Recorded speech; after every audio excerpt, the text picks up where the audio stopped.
You referred to the Russian illegal invasion and annexation of Crimea. You've called it a violation of the UN Charter. Some people might say that people in glass houses shouldn't throw stones, given you supported the illegal invasion and occupation of Iraq back in 2003. How does that work?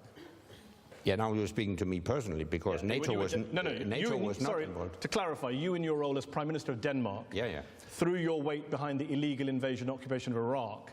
You didn't seem to worry about the UN Charter then? No, because it was not illegal. It was based on... It wasn't illegal? It was based on UN principles, and our argument for participating in that operation was that Saddam Hussein didn't comply with numerous UN resolutions. And yet Kofi Annan, the head of the UN at the time, called it an illegal invasion. Years later, you're attacking Putin for an illegal invasion. Do you see the double standard? No, it's not double standard. It's, let me remind you of just one thing.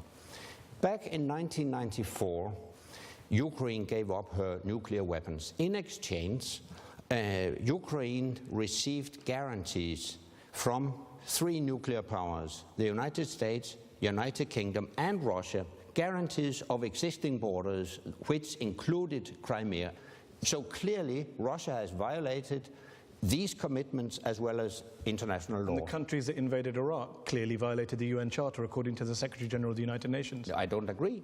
Okay, let's go to our panel who've been waiting patiently to come in. Ian Bond, you're a former British diplomat. You've worked at NATO HQ. You're now Director of Foreign Policy for the Centre for European Reform. We talked, Anders and I, about the whole expansion and what role that played, whether or not there was a pledge or not. Let me put the same question to you. Do you believe that has zero relevance to the current discussion on Ukraine, new Cold War, etc.? Did the NATO expansion play no role whatsoever in your view? No, it didn't. The roots of the crisis are in the mindset of President Putin and those around him.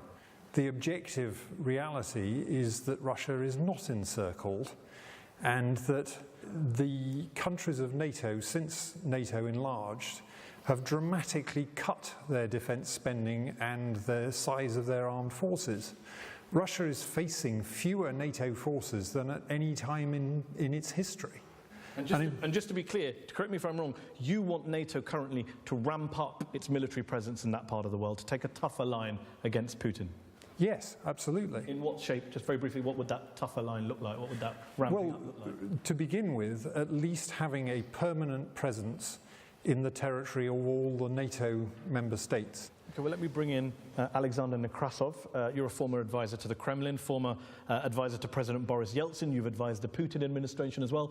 Ian says this is all, the encirclement argument, it's all in the heads of people like Putin. It's all about their feelings, it's their paranoia, and the root cause is Russian expansionism. Well, first of all, I think that the NATO expansion was a provocation. Because when the Cold War ended, NATO's role should have ended as well. I find it remarkable, Mr. Rasmussen, that you are saying that NATO expansion brought prosperity to Europe and to Russia, of all countries. Well, first of all, if you look at the European Union now, it's bankrupt, and you have brought, I mean, not you, but NATO, has created a situation when World War III is no longer a fantasy in Europe. So to say that it all is the fault of Mr. Putin is just bizarre. I'm sorry, I can't buy logic like that. Do you want to respond, Anders? Yeah, but clearly the attack on Ukraine is the responsibility of the Russian president. I mean, I saw an interview broadcasted recently where he made quite clear that he had made that decision. He's responsible. But the point is that NATO and the European Union, mostly America, have crossed the red line in Kiev when they organized the overthrow of a legitimate regime. Now, you can say that President Yanukovych was not a great president.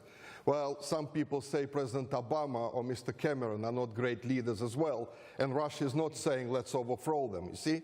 So you can't really cross the red line knowing perfectly well how important Ukraine is for Russia, and then claim that the new illegal, basically, government is asking you for help. That doesn't work like this in the real world. But it's not credible to accuse us of having organized the demonstrations in Kiev. It was a national movement to ensure that Ukraine could take decisions but when freely. Ministers from European countries address the protesters, when ambassadors from European countries mix with protesters. Talking of ambassadors, Ian Bond's a former ambassador and he wants to come in. What do you want to... Well, I wanted to say it's this point about, Ukraine is somehow a red line. The problem all along is that Russia treats Ukraine as an object and not a subject of international relations. If you accept that people have agency, then they have the right to determine their own future. Richard Sackler, And if you're, Richard Sackler wants to respond. This is an argument. It's obviously, sovereignty is highly important. However, there are geopolitical and security realities. So if I was today now to say, on a basis of sovereignty, I can telephone Cuban leadership and say, it was all a mistake, October 1962, you are a sovereign country and you can decide whether to put nuclear weapons on your island or not. It's absurd. All countries are part of a larger security system. And NATO, of all units, bodies, should understand this. Respond to that point that every country, especially big powers, have zones of influence. America wouldn't tolerate Cuba doing whatever it wants. We've seen an embargo for 50 years because they didn't like Cuba's behavior. Obviously, nations have their national interests, but I think we should stick to one fundamental principle. Each and every nation has the right to decide herself whether she will join an alliance, whether she will stay neutral, or whatever. Okay, well, let's move on to something else that you've had to deal with during your period as Secretary General. Libya. NATO took the military lead role in March 2011 in Libya, in an air war that ended up toppling Colonel Gaddafi's regime, which was followed then by his pretty grisly death in the desert. Is NATO now in the regime change business? No, we are not. We fulfilled fully the mandate given by the UN Security Council. Did that mandate include toppling Gaddafi?